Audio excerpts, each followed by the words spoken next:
Hello viewers, welcome to my channel ఇంటింటి Ramayanam. Today episode, ఈరోజుటి episode వచ్చేసి వినోద్ వెళ్ళిపోవడంపై పొద్దున్నే కోమలి బాధపడుతూ ఉంటుంది. ఇంట్లో వాళ్ళు ప్రతి ఒక్కరూ వచ్చి ఒక్కొక్క మాట అంటూ ఉంటారు. నాదేమీ అనుమానం కాదు, ముందు జాగ్రత్త అని కోమలి అప్పటికి తన తప్పును ఒప్పుకోకుండా చెప్తుంది. నన్ను అనడం కాదు, అందరూ అంటే ఎలా అని ఏడుస్తుంది. అక్షయ్ కూడా కోమలి మీద సీరియస్ అవుతాడు.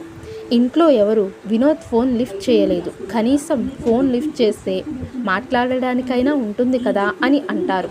కానీ వినోద్కి ఎన్నిసార్లు ఫోన్ చేసినా ఫోన్ లిఫ్ట్ చేయడు. ఇక అవని అక్షయ్ని పక్కకు రమ్మని పిలుస్తుంది. ఏమండి, ఇలా ఫోన్లతో మాట్లాడితే పని జరగదు. మనిషితో నేరుగా మాట్లాడి చెప్పే విధానంలో చెప్తే వింటాడు. మనం వెళ్దాం రండి, నేను చెప్తాను అనేసి అంటుంది. ఇక పల్లవి ఇంట్లో కనిపించదు. ఎక్కడికి పోయిందో అని అనుకుంటారు. ఇక పల్లవి తనకు అబార్షన్ చేస్తున్న డాక్టర్తో ఫోన్ చేస్తుంది. ఫోన్ లిఫ్ట్ చేయకపోవడంతో నేరుగా హాస్పిటల్కి వెళ్తుంది. డాక్టర్ దగ్గరికి వెళ్ళి ఫోన్ చేసిన డాక్టర్ ఫోన్ లిఫ్ట్ చేయదు. ఇక అప్పుడే డాక్టర్ దగ్గరికి పల్లవి ఎంట్రీ అయ్యి, ఎందుకు నా ఫోన్ మీరు కట్ చేస్తున్నారు, అసలు నాకు అబార్షన్ చేశారా లేదా అని నిలదీస్తుంది. అవని చెప్పడం వల్ల నీకు అబార్షన్ చేయలేదని డాక్టర్ నిజం చెప్తుంది.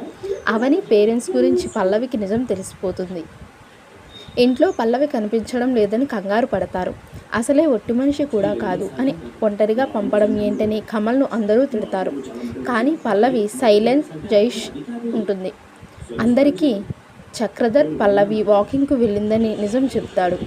అయితే రాజేంద్ర ప్రసాద్ అందరికీ చెప్తాడు. పల్లవిని ఎవరూ ఏమీ అనొద్దని ఇంట్లో వాళ్ళకు చెబుతాడు. కోమలి అవనిని ఎలాగైనా కలపాలి అని అవని అక్షయ్తో కలిసి బయటకు వెళ్తుంది. వినోద్ ఆఫీస్ పని మీద బిజీగా ఉంటే అప్పుడే అక్కడికి వస్తారు.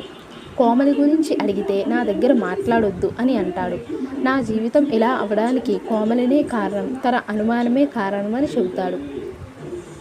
అంతలోకి నిన్న కోమలి కుట్టిన మేడం ఫోన్ చేస్తుంది.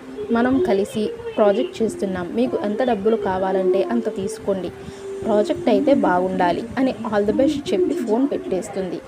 అది విని వినోద్ సంతోషంతో గంతులేస్తాడు. దానికి కారణం అక్షయ్ అని తెలుసుకుని అక్కడికి థ్యాంక్స్ చెప్తాడు. ఇక అవని పురాణాల గురించి వినోద్కి చెప్తుంది. కోమలి తప్పు చేసింది అని అనుకోవడం కాదు, ఆ తప్పు చేయడానికి కారణమైన నువ్వు మారాలి, నీ భార్య నువ్వు మార్చుకోవాలని చెబుతుంది. ఆ సుధా మేడంకి మీ బావని చెప్పాడు, ఆమెకు అర్థమయ్యేలా చెప్పడంతోనే నీకు ఫోన్ చేసిందని అవని చెప్తుంది. పల్లవి చక్రధర్కు పల్లవి అనాథ కాదు, దానికి ఒక అమ్మ తమ్ముడు ఉన్నారు అని పల్లవి చెప్తుంది. నా దాన్ని అందరూ ఇంట్లో వాళ్ళు వెనకేసుకుని ఈ విషయం తెలిస్తే అందరూ షాక్ అవుతారని పల్లవి అంటుంది. ఇక అవని మాటతో ఇంటికి వస్తాడు వినోద్. కోమలితో మాట్లాడు, అవని అక్క చెబితేనే నేను వచ్చాను అని అంటాడు. అందరూ సంతోషంగా ఉంటారు. ఇక వినోద్ కోమలితో కలిసిపోవడంతో అందరూ సంతోషంగా ఉంటారు. గుడికి వెళ్తారు. అక్కడ భరత్ను పల్లవి ప్లాన్ ప్రకారం తీసుకొస్తుంది. ప్రణవిని కొందరు ఆకతాయిలు కామెంట్ చేస్తారు.